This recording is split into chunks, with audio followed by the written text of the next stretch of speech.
Coffee and bullshit. We are still continuing with our analysis of carm.org, which is the Christian apologetics resource, apologetics and research ministry, which is a website by known as being hosted by Matt Slick as the administrator. So a lot of the articles, or most of the articles, are written by Matt Slick. He's a well-known Christian apologist. And we're continuing our analysis this episode of the section on Bible difficulties, which covers the books of Genesis. And we're going to try to finish this episode, try to finish the section on the book of Genesis in this episode.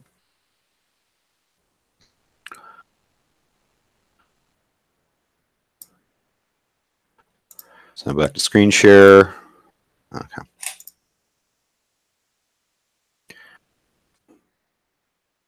We're analyzing Genesis 3:16. All right, Genesis 3:16. He now brings up the issue of God multiplies the pain of women in childbearing. To the woman he said, I will greatly multiply your pain in childbirth, and pain you shall bring forth children. Yet your desire shall be for your husband, and he shall rule over you. Genesis 3:16. Why wouldn't God increase the pain of childbirth? Because of Eve's disobedience to him. Some think it is an unfair penalty to make all women suffer for Eve's sin. The answer lies in two things. First, we must understand that Eve was the means God commanded to fill the earth with people. Union with Adam was supposed to produce children for the perfect world that God had created, but Eve rebelled against God. Since sin brings pain and suffering, it was a natural consequence that she have pain and suffering in the very thing for which she was brought forth, because she had rebelled against God. Second, Adam was her head. This is a biblical concept where the male head of the family represents the family. We see this in Hebrews 7:7-10. Which says, but without any dispute, the lesser is blessed by the greater. In this case, mortal men receive tithes, but in that case, one receives them, of whom it is witnessed he lives on. And so to speak, though Abraham, even Levi, who received tithes, paid tithes, for he was still, I don't really see how that addresses. I guess he's assuming, it doesn't say anything about men being above women there. The head of the family represents the family. When Levi, the distant descendant of Abraham, is said to pay tithes to Melchizedek, while still in the loins of his father Abraham, even though Levi wasn't even alive at the time. In other words, Abraham represented his descendants because he was the head of his family and descendants. What Hebrews has to do with the book of Genesis has nothing to do with it. They're totally different authors. You can't interpret one book of the Bible by referencing another one. It's again, that's the secret admirer's fallacy that I brought up in the last video. Adam was the head of Eve. When Adam fell, he represented his descendants. They then inherited the sinful nature that Adam brought upon himself, as well as the effects of sin upon both him and Eve. Hence, their descendants would suffer the effects of sin and their persons by being born of sinful parents. The pain of childbirth is simply the result of that sin. Well, here's the problem there. What's this? To the woman he said, I will greatly multiply your pain in childbirth.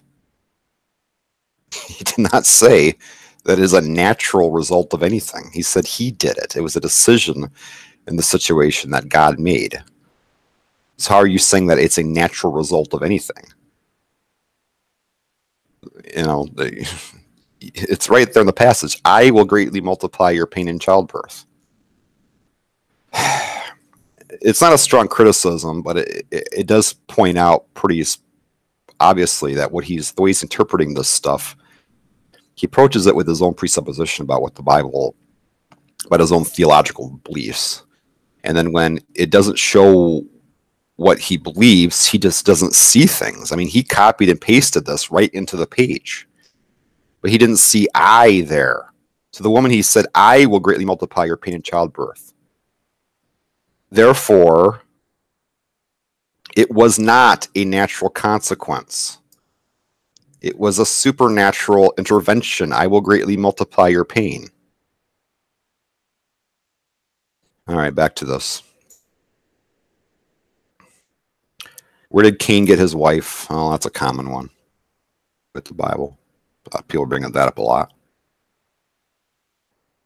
When Cain went out from the presence of the Lord and settled in the land of Nod, east of Eden, and Cain had relations with his wife, and she conceived and gave birth to Enoch, and he built a city and called the name of the city Enoch after the name of his son. We see in the Bible in Genesis 3 where Adam and Eve were cursed and sent out from the Garden of Eden. In Genesis 4, Cain kills Abel. Genesis 4:17 above, we see that Cain had relations with his wife. Where did he get his wife? The simple answer is simple. Cain married one of his sisters. It doesn't say that in the Bible. Genesis 5:4 says, and then the days of Adam, after he became the father of Seth, were 800 years. He had other sons and daughters. Leviticus 18:6 says, no one is to approach any close relative to have sexual relations. I am the Lord. We see that Adam and Eve had many sons and daughters. The genetic lineage of Adam and Eve was perfect, so marrying a sister wasn't going to cause birth defects. It wasn't until much later during the time of Moses that incest was forbidden as the genetic pool became less and less able to stand in breeding. This right here is what is called a theological band-aid. The genetic lineage of Adam was perfect. So marrying a sister wasn't going to cause birth defects. You're not going to find that anywhere in the Bible. That's a theological band-aid. Matt Slick is adding to the Bible and then wonders how biblical authors could have added ideas. He just added one. Band-aids, theological band-aids, are basically how religions are built. You take a concept which doesn't actually make sense, some theological idea, which when you work it out in your head, it doesn't make any sense, and you add a part to this. He added a little narrative here. The genetic lineage was perfect, so marrying a sister wasn't going to cause birth defects. And they do this all the time. They're actually adding to the Bible. And he could write a whole new book of the Bible, telling this little story about the pure bloodline of Adam and Eve that doesn't cause birth defects, and how it became corrupted, how the bloodline became corrupted to the point that birth defects would actually exist later. Geneticists and people who deal with DNA will tell you, or biochemistry people will tell you, that it really would not matter whether I don't know how a lineage could be. Actually, the more perfect the lineage, the worse that the birth defects would be. It would cause and there is no place in the entire human lineage we know for a fact where there was a bottleneck of any single family or single or two individuals. And according to the Bible, that happened a couple times. It happened with Adam and Eve, and it happened with the flood. Going back to the issue at hand, when Cain went out, he goes, and we're talking about the land of Nod. Now, he doesn't say this here, because obviously Matt Slick does not know the Bible as well as I do, and I'm coming to this conclusion. So in the land of Nod, east of Eden. The issue there, this is not that strong of a criticism. I mean, you can come to the same conclusion he's coming here, that Cain had relations with his sisters. That's an easy conclusion to come to. The Bible doesn't say it, but I'm guessing the person who wrote Genesis probably thought that when he put that down. He doesn't come out and say it specifically. But I don't, well, at least the people who compiled the Genesis. Genesis is believed to be compiled over the course of time by many different priests and a priestly caste in the Hebrew population. But the land of Nod is actually a mispronunciation. Nod was not actually a place. The word Nod means to wander. So interpreted correctly, it actually means, and Cain went and wandered the land east of Eden until he settled there. centered in the wandering land east of Eden. Nod was, this makes it seem when we read it this way that the land of Nod was some kind of known charted location before he went there. There was no actual place called the land of Nod. And there are a lot of biblical passages that biblical surnames or proper nouns that people think are proper nouns that were actually generic nouns. And we even get that with this here, Adam. The Adam is not a proper name. Adam means man. So this is actually the Adam, which means the man.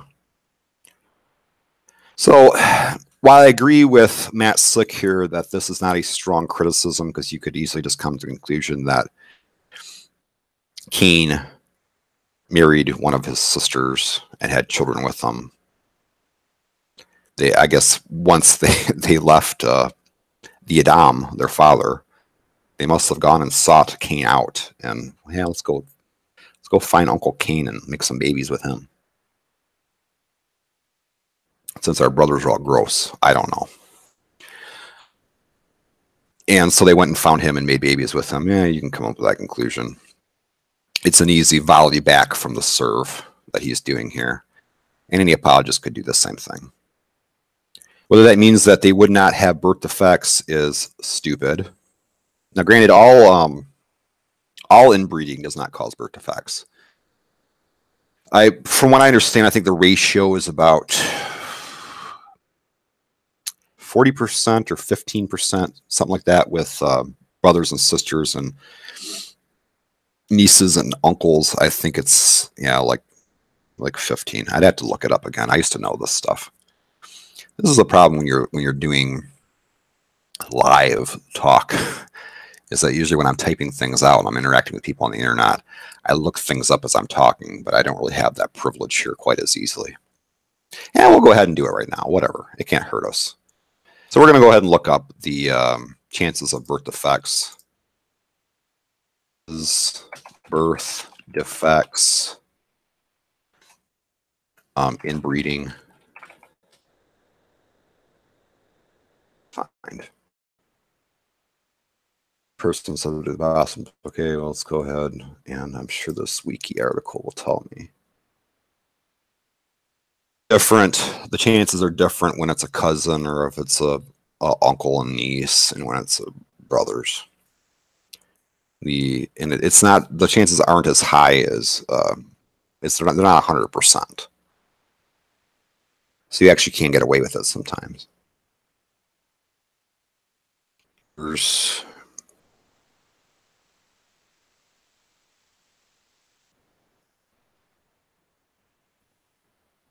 Let's see here.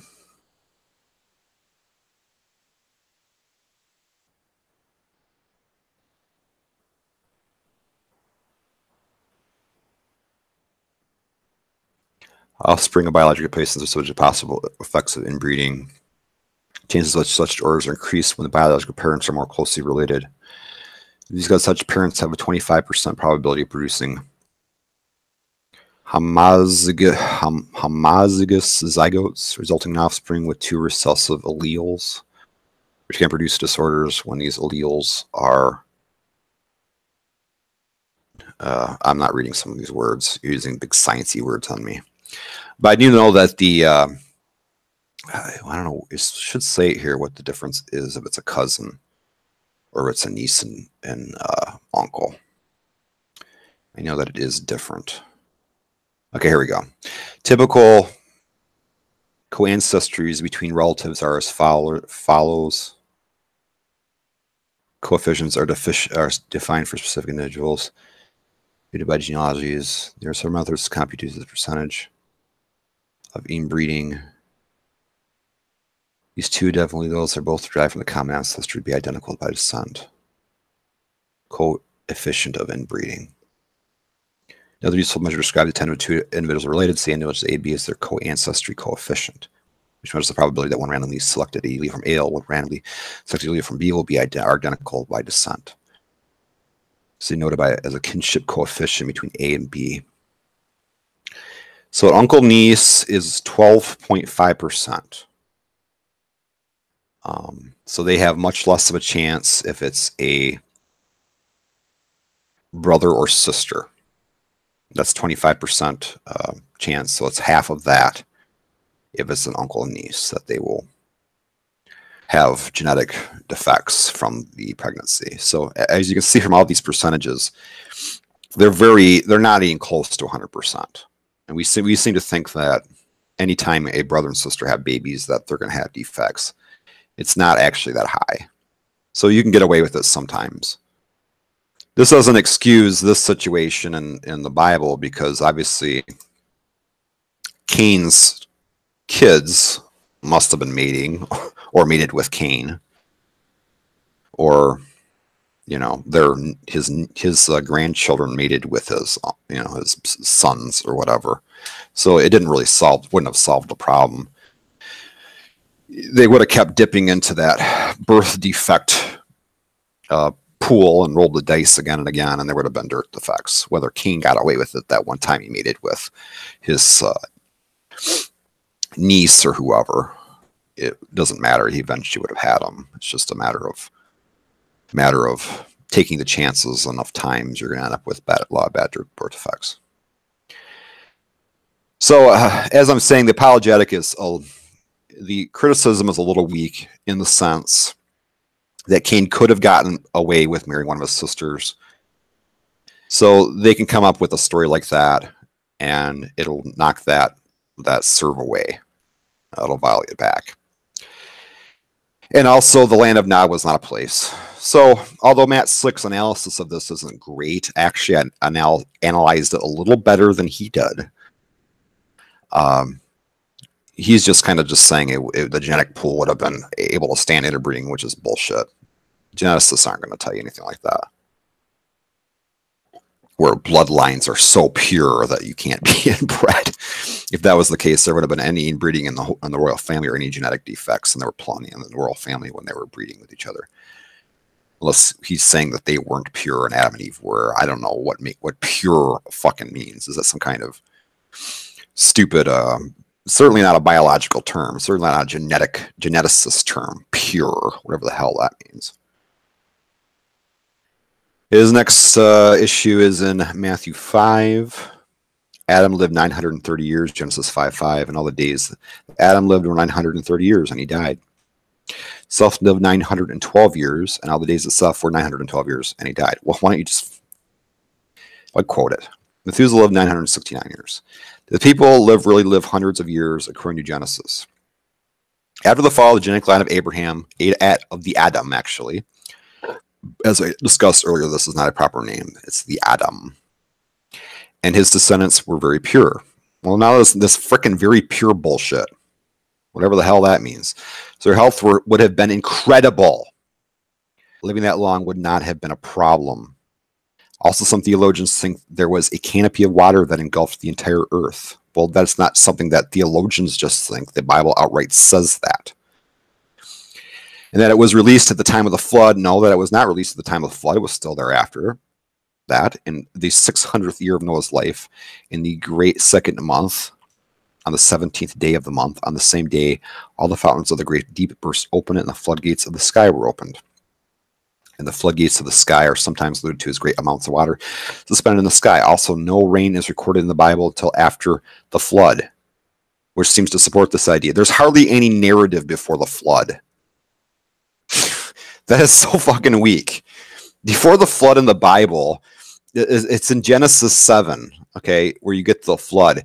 There's not that much of a narrative. I mean, you have Adam and Eve, you have Seth, you have a little genealogy, and then you have the flood. There's not enough of a narrative to talk about rains. But actually it does say rains. God says there's a rain in the Genesis account. I'm rather sure of this. Let's look that up.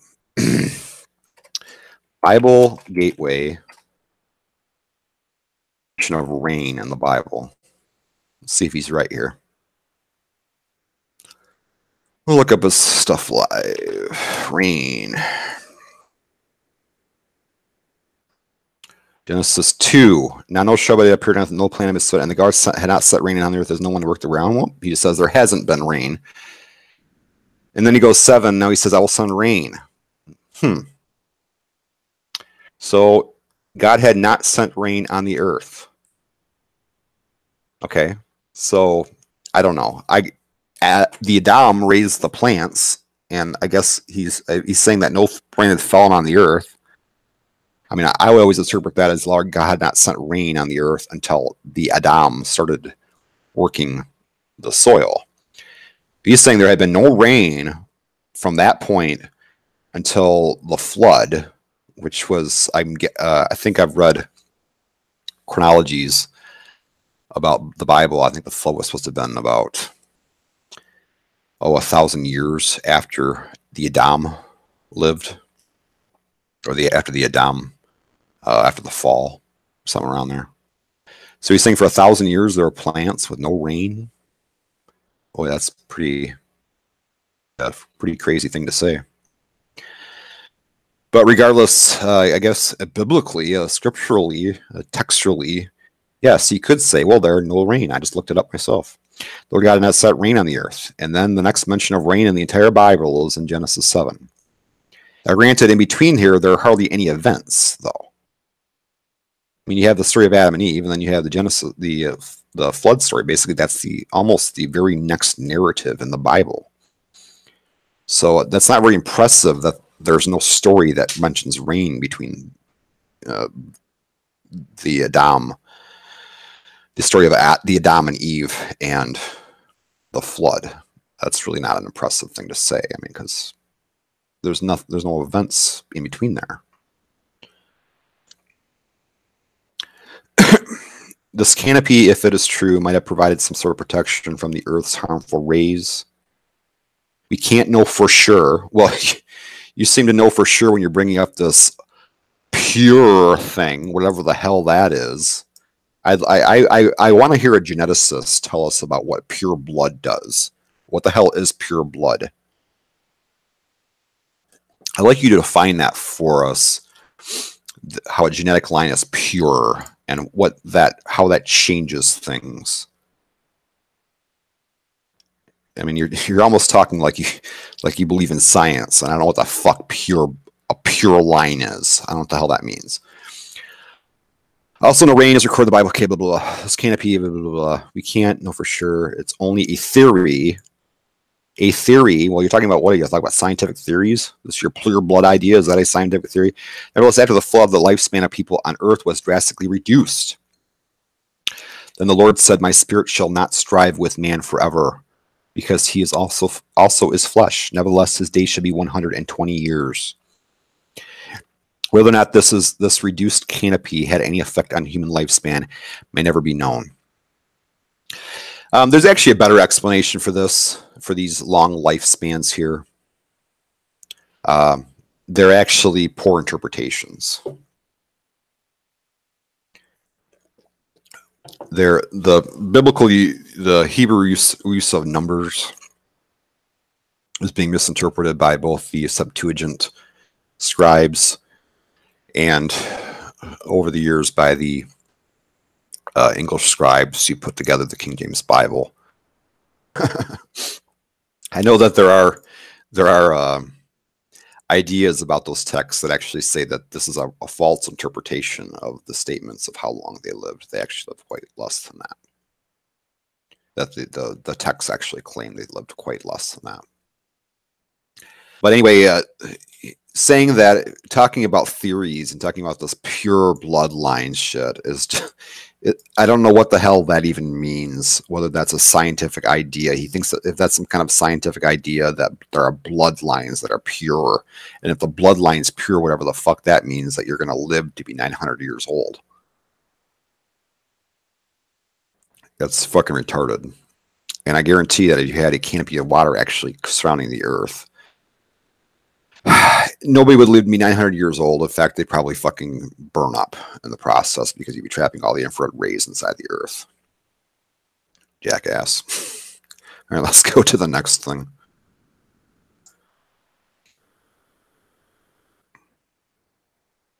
Did anyone ascend into heaven before Jesus or not? Genesis 5:2, 2 Kings 2:11, and John 3:13. Yes, Genesis 5:24, and Enoch walked with God, and he was not, for God took him. 2 Kings 2:11, and when it came about that they were going along and talking, that behold, there appeared a chariot of fire and horses of fire, which separated the two of them.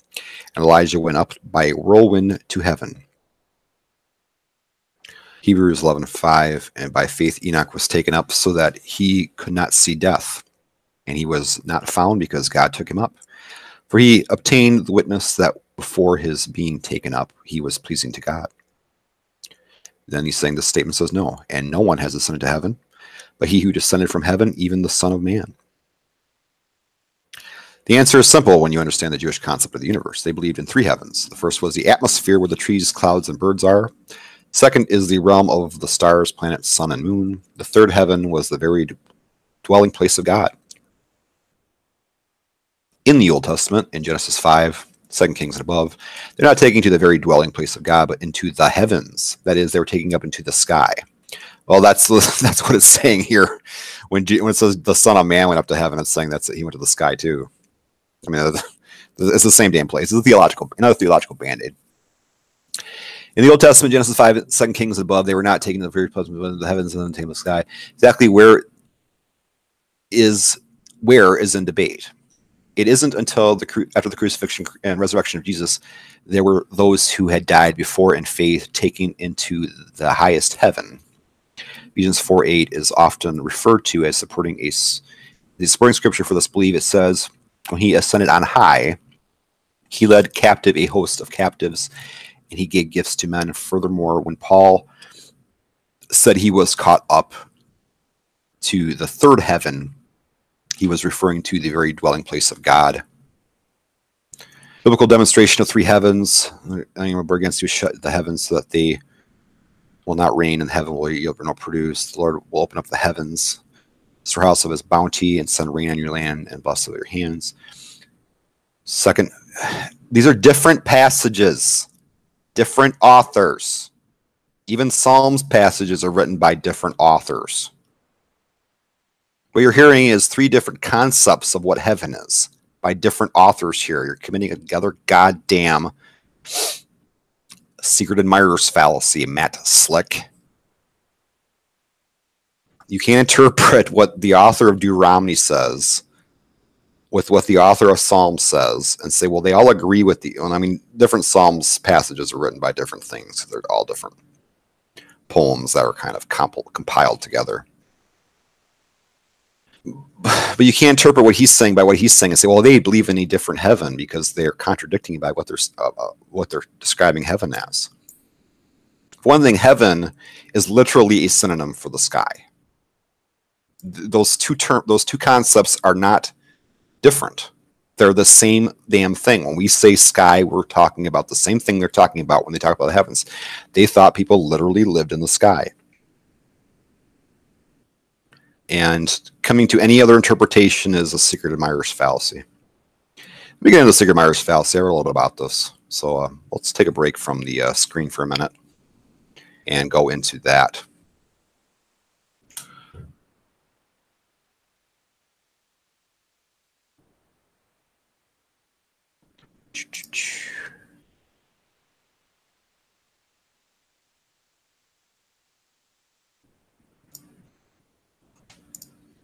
Okay.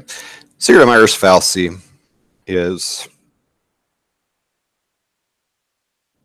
I wrote a little bit about it. I had something I wrote earlier about this, since I explain myself a lot better through writing sometimes than I do live.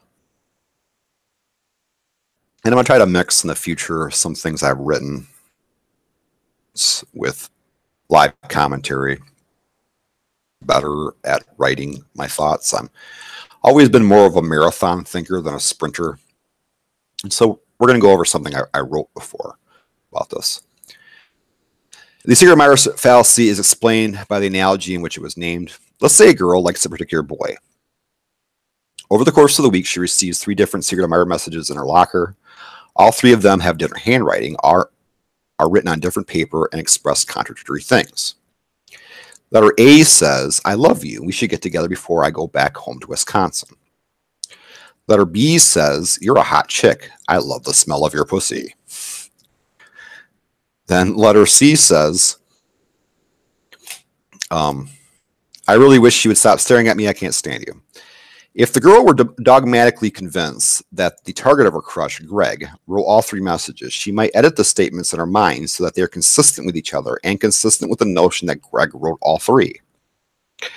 Since the girl thinks of Greg as a gentleman who likes her, comes from California, she interprets the letters this way. I love you. We should go to our new home in Wisconsin.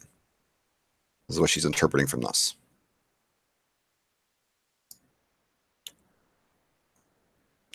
And she's saying it's a new home because she knows Greg comes from California, back home to Wisconsin. Interpreting that as saying our new home to make it consistent with Greg. Letter B originally said, you're a hot chick. I'd love the smell of your pussy sometimes. She's interpreting this as saying, you're a hot chick. I'd love to smell your pussy. Metaphorically, this means be one with your soul sometime. Letter B, I really wish you would stop staring at me. I can't stand you. Letter C, I really wish you would stop staring at me. I can't stand you. Interprets that as, I really wish you would stop staring at me because I love you. I can't stand you because it hurts me so much that I may not be with you. Interpreting the message in tandem, she asserts their combined messages. I love you. It hurts me so much that I might not be with you. I want to be one with your soul. We must be together, then move to Wisconsin together. Christians do the same thing when the biblical texts contradict. When biblical authors contradict each other, the believer interprets all three texts by assuming, or there's two texts, or how many texts, by assuming they do agree, adding or altering statements of biblical authors based on the presupposition that they agree, then citing the interpreted messages as a case of agreement or inerrancy. It's a case of begging the question. All biblical authors agree because they are inspired by God. If it seems they disagree, they need to be interpreted in concert with each other because they are all inspired by the same God. When we do this, the resulting interpretation shows that they are consistent and do not contradict, thus showing that they are all inspired by the same God. Or, since the Bible is all inspired by God, no biblical passages contradict each other, so they must be interpreted in a way that they complement each other.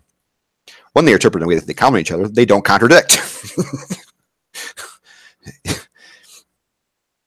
So that's basically what they're doing. It's a case of begging the question, and I call that the secret admirer's fallacy. The other one they do over and over again whenever they try to explain away problems with the Bible is called the gifted son fallacy. They do this when the Bible contradicts scientific knowledge, and we'll probably get to that eventually. And I hope you understood that explanation that I just gave for that. You take any issue where the Bible contradicts, and you will find a situation where Christians do exactly what I'm saying they did there. Who are the sons of God in Genesis 6? This will be the last one for now. Genesis 6 is a cryptic passage of Scripture which precedes the historical account of the worldwide flood. The event in Genesis 6, 2 through 5 was one of the primary factors contributing to the wickedness of the flood. Moses wrote that the sons of God saw the daughters of men that they were fair, and they took then wives of all which they chose. The offspring from this union became the race called the Nephilim. 3 theories.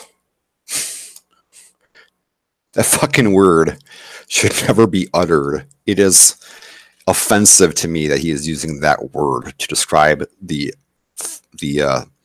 theological bullshit that he comes up with. These theological band-aids that he comes up with to explain problems with the Bible's theories. These are theological band-aids. Just use that word. Get comfortable with it. 3 theories are generally proposed as to the identity of the sons of God.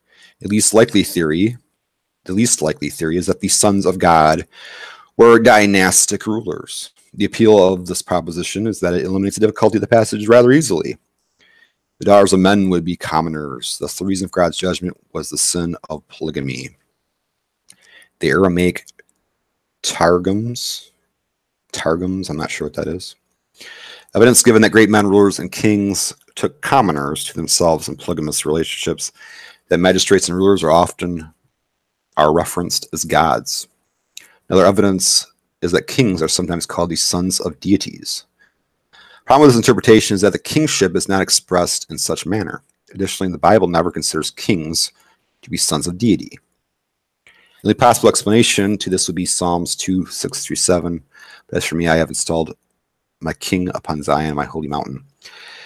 I will surely tell of my decree of the Lord. He said to me, you are my son, today I have begotten you. Even this passage poses a problem for adherents of this view, since the passage is a prophetic reference to the Lord Jesus Christ. And no, it fucking isn't. It is not even close to a reference to Jesus Christ. It is talking about a messianic king by the Jewish concept of the Messiah. A messianic king by the concept of the Jewish concept of the Messiah was like David. David was a Messiah. On this day I've begotten you. That's what that means. A final problem is that this theory fails to consider the association of verse 4. The men of renown are the Nephilim, not the children of the union. A second view affirms that the sons of God were fallen angels who cohabit with humans. Produce a hybrid race called Nephilim. The son of Genesis 6 is the marriage between angelic creatures and mortals. The support for such an interpretation would be the plain reading of the biblical text. The fact that the phrase sons of God is used. He's going on all about this a lot. I'm not going to read all this shit. I'm not sure I even give a damn about. I'm not even aware of this problem. Let me just go to Genesis 6 and just kind of see what the hell he's talking about here. I've read books of Genesis. I don't remember reading a real problem in Genesis 6. That when man began to upon the face of the earth, and daughters were born to them, and the sons of God, that the daughters of men were beautiful, and they took wives for themselves from where they choose. The Lord said, my spirit shall not strive with man forever, because he is also his flesh. Nevertheless, his days shall be 120 years. The Nephilim were on this earth in those days, and also afterward, when the sons of God came to the daughters of men, and they bore children to them. Those are the mighty men who were of old, men of renown. And the Lord saw that the wickedness of man was great on earth, and that every intent of the thoughts of his heart was only evil continually. And the Lord was sorry that he had made man on the earth, and he was grieved in his heart. And the Lord said, I will blot out man, whom I have created by the face of the land, from men to animals to creeping things, and to birds of the sky. I am sorry that I made them. All right. I really don't get the issue here. God saw the daughters of men are beautiful, and they took wives to themselves. I'm not really getting what the issue is here. And also afterwards, when the sons of man came to the daughters of man, both children of them, and those were the mighty men who were of old, men of renown. I don't know. The Nephilim. I've heard that these are giants or some kind of, offspring of angels or whatever. It's obviously a stupid idea. It's obviously fantastical. But other than that, I'm not really getting what the criticism is. So I don't really know what he is talking about. Oh, it's because of the word sons of God is said there. Now, that's what he's trying to bring light to. Because they said sons of God. And that the sons of God saw that the daughters were men were beautiful. Okay. So he's saying that this phrasing of sons of God is a little confusing or is causing issue. To me, when I read that, or when I have read this before. I was just, when I went through this when I was reading Genesis, I probably just thought that he was talking about angels, sons of God, or inferior gods to God. I mean, the author of Genesis shows a lot of references that he believed in inferior gods. And other people say that these Nephilim, and when the sons of God came to the daughters of men, they bore children to them. Those are the mighty who were old, were renowned. There were probably a lot of stories, campfire stories about these men of renown. I'm sure they had all kinds of campfire stories about giant people doing this and that. And so he goes through a little reference to them here, which has nothing to do with the following narrative. They're just kind of there. And, well, this is when those giants lived that we always heard in those stories. So this is where they lived. Yeah, it's a fantastic idea. I'm not sure sons of God is a big issue. The only issue that causes, I think, in interpreting New Testament passages is that maybe it's showing that the phrase sons of God was a common phraseology in the Hebrew Bible. And when that appears, usually it is not referencing any kind of Jesus. So you can't take any single statement in the Hebrew Bible where it references a son of God as some kind of prophecy about Jesus. And that's what I would say about that. And that is all for now. Next time we will go into, where are we at on our list here? I thought I was going to get through Genesis today. There's actually a lot to say here. We'll finish with Genesis 6. Next time. We shall. And screw you, screen. Bring me back. I want to be back. I want to be back on the screen. Internal camera. I'm using my Canon T5 to record this. I'm going to get a better picture with it than I am from a center webcam on this desktop here. But if when I go to live mode, or when I go to screen share, the video, the camera turns off momentarily. So then when I go back on it, it turns back on. But if it's been too long, it won't turn back on. So occasionally I have to actually kind of reset it, do a little reset thing. And I got to get in the habit of doing that. Like, well, I'm going to go back to it in a minute. So let me just do that little thing. Let me grab the switch here and switch it back off and on. And I'll have to learn to do that in the future. Anyway, that's all for now. We'll finish up with Carm.org's analysis of the book of Genesis. Try to finish it up next time. And thanks for watching. It might take another couple of videos. I'm not guaranteeing anything.